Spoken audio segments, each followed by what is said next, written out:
పులివెందుల్లో పోటీ చేయపోని అసలు ఇప్పుడు దాకా ఎక్కడ పోటీ చేయాలో అసలు లేదంటే 24 సీట్లు తీసుకుని చంద్రబాబు నాయుడు కాళ్ళు చేతులు పట్టుకుని జన సైనికుల ఆత్మగౌరవాన్ని చంద్రబాబు నాయుడు పాదాల దగ్గర తాకట్టు పెట్టి పొత్తులు జగన్మోహన్ రెడ్డి గారిని దించాలి, ప్రభుత్వ వ్యతిరేక ఓటు చీలిపోవనివ్వకూడదు అంటూ ఢిల్లీలో పడిగాపులు పడి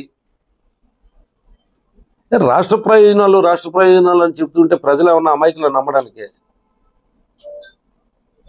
అరే పోలవరం ప్రాజెక్టు గురించి కానీ లేదా విశాఖ ఉక్కు గురించి కానీ లేదంటే రాష్ట్రం ప్రత్యేక హోదా గురించి కానీ నువ్వు పొత్తులు పెట్టుకుంటున్నానని చెప్పుంటే కనుక ఆంధ్రప్రదేశ్ ప్రజలందరూ కూడా సంతోషించేవారు. మీ ఏదైతే జనసేన పార్టీకి సంబంధించిన కార్యకర్తలు వాళ్ళు కూడా గర్వంగా మా నాయకుడు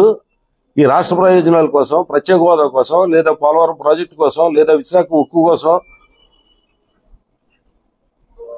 అరే పోరాడుతున్నాడు, పొత్తులు పెట్టుకుంటున్నాడు అని చెప్పుకునేవారు వాళ్ళు.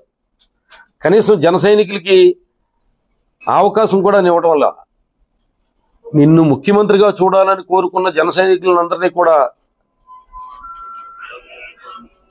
ఏ రకంగా మాట్లాడే వాళ్ళందరినీ సో పార్టీ లేదు బొక్క లేదు అన్నట్టుగా ఒక బూత్ కన్వీనర్ లేడు, మనం 10 మందికి భోజనాలు పెట్టలేం, మనది అసలు మన పార్టీ అయినా మంది, అసలు నన్ను గెలిపించలేదు మీరు అని వాళ్ళ మీద నిందలు మోపుతూ నువ్వు ఓడిపోవడానికి వాళ్ళే కారణం అన్నట్టుగా నాకు ఓట్లు వేయలేదు మీరు అని చెప్పి నా పార్టీలో నాకు సలహాలు ఇవ్వద్దు, సూచనలు ఇవ్వద్దు, ఉంటే ఉండండి పోతే పొండి అని ఈ రకంగా నీ పార్టీకి సంబంధించిన నీ అభిమానుల్ని జన సైనికుల్ని కూడా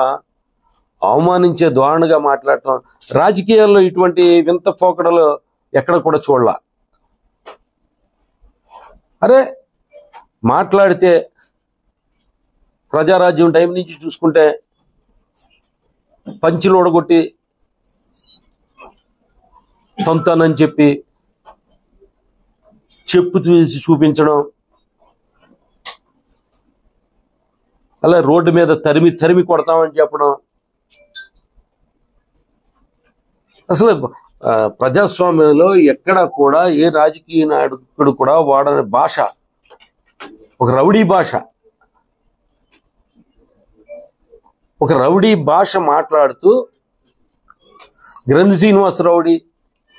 లేదా జగన్మోహన్ రెడ్డి గారు రౌడీ ఇలా మాట్లాడుతుంటే గురువింద గింజ సామెత గుర్తొస్తుంది. మక్కిలి ఎరగదీసి పులివెందుల్లో పోటీ చేయపోని అసలు ఇప్పుడు దాకా ఎక్కడ పోటీ చేయాలో అసలు లేదంటే 24 సీట్లు తీసుకుని చంద్రబాబు నాయుడు కాళ్ళు చేతులు పట్టుకుని జన సైనికుల ఆత్మగౌరవాన్ని చంద్రబాబు నాయుడు పాదాల దగ్గర తాకట్టు పెట్టి పొత్తులు జగన్మోహన్ రెడ్డి గారిని దించాలి, ప్రభుత్వ వ్యతిరేక ఓటు చీలిపోవనివ్వకూడదు అంటూ ఢిల్లీలో పడిగాపులు పడి రాష్ట్ర ప్రయోజనాలు అని చెప్తుంటే ప్రజలు ఏమన్నా అమాయకులు నమ్మడానికి? అరే పోలవరం ప్రాజెక్టు గురించి కానీ లేదా విశాఖ ఉక్కు గురించి కానీ లేదంటే రాష్ట్రం ప్రత్యేక హోదా గురించి కానీ నువ్వు పొత్తులు పెట్టుకుంటున్నానని చెప్పుంటే కనుక ఆంధ్రప్రదేశ్ ప్రజలందరూ కూడా సంతోషించేవారు. మీ ఏదైతే జనసేన పార్టీకి సంబంధించిన కార్యకర్తలు వాళ్ళు కూడా గర్వంగా మా నాయకుడు ఈ రాష్ట్ర ప్రయోజనాల కోసం, ప్రత్యేక హోదా కోసం, లేదా పోలవరం ప్రాజెక్టు కోసం, లేదా విశాఖ ఉక్కు కోసం అరే పోరాడుతున్నాడు, పొత్తులు పెట్టుకుంటున్నాడు అని చెప్పుకునేవారు వాళ్ళు. కనీసం జన సైనికులకి అవకాశం కూడా ఇవ్వడం వల్ల నిన్ను ముఖ్యమంత్రిగా చూడాలని కోరుకున్న జన సైనికులందరినీ కూడా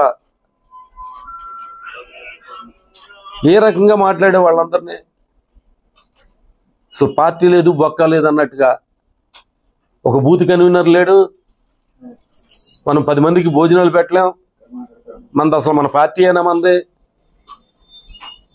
అసలు నన్ను గెలిపించలేదు మీరు అని వాళ్ళ మీద నిందలు మోపుతూ నువ్వు ఓడిపోవడానికి వాళ్ళే కారణం అన్నట్టుగా నాకు ఓట్లు వేయలేదు మీరు అని చెప్పి నా పార్టీలో నాకు సలహాలు ఇవ్వద్దు, సూచనలు ఇవ్వద్దు, ఉంటే ఉండండి పోతే పొండి అని ఈ రకంగా నీ పార్టీకి సంబంధించిన నీ అభిమానుల్ని జన సైనికుల్ని కూడా అవమానించే ధోరణిగా మాట్లాడటం, రాజకీయాల్లో ఇటువంటి వింత పోకడలు ఎక్కడ కూడా చూడాల. అరే మాట్లాడితే ప్రజారాజ్యం టైం నుంచి చూసుకుంటే పంచులు ఓడగొట్టి తొంతానని చెప్పి చెప్పు చూసి చూపించడం, అలా రోడ్డు మీద తరిమి తరిమి కొడతామని చెప్పడం, అసలు ప్రజాస్వామ్యంలో ఎక్కడ కూడా ఏ రాజకీయ నాయకుడు కూడా వాడని భాష ఒక రౌడీ భాష. ఒక రౌడీ భాష మాట్లాడుతూ గ్రంథి శ్రీనివాస్ రౌడీ లేదా జగన్మోహన్ రెడ్డి గారు రౌడీ ఇలా మాట్లాడుతుంటే గురువింద గింజ సామెత గుర్తొస్తుంది. మక్కిలి తీసి